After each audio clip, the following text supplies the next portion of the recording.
সেই একই গন্ধ। পচা, এই বিড়ির প্যাকেটটা তোকে কে দিয়েছে? একটা বিড়িখোর বুড়ি। বিড়িখোর বুড়ি? তার মানে আমার মা। এটা এটা মায়ের হাতের তৈরি বিড়ি। একই বিড়ি অন্যজনও তৈরি করতে পারে।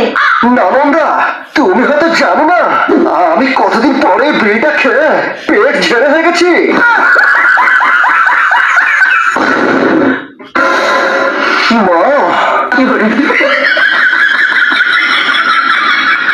মা, মা, তুমি জানো যে আমি তোমার স্পেশাল বিড়ি ছাড়া কিছু খেতে পারি না মা।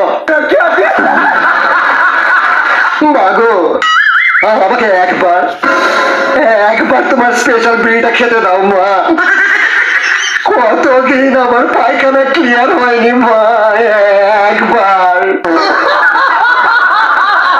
মা, তুমি আর বাবা যখন হানিমুনে গিয়েছিলে তখন একটু খৈনি কিনতে গিয়ে আমার বাবা সিঁড়ি থেকে পা ফসকে পড়ে গিয়ে সেই জায়গায় চোট খেয়েছিল। এই কথা তুমি জানলে কেমন করে?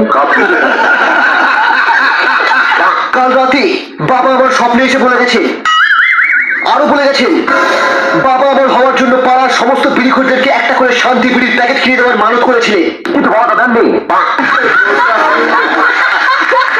এখন এই বিড়িখোর গুলো আমাদেরকে শ্রাপ দিয়েছে, বলেছে এই রাজমহলে সবার পায়খানা বন্ধ হয়ে যাবে, বুকে গ্যাস উঠে সবাই মারা যাবে।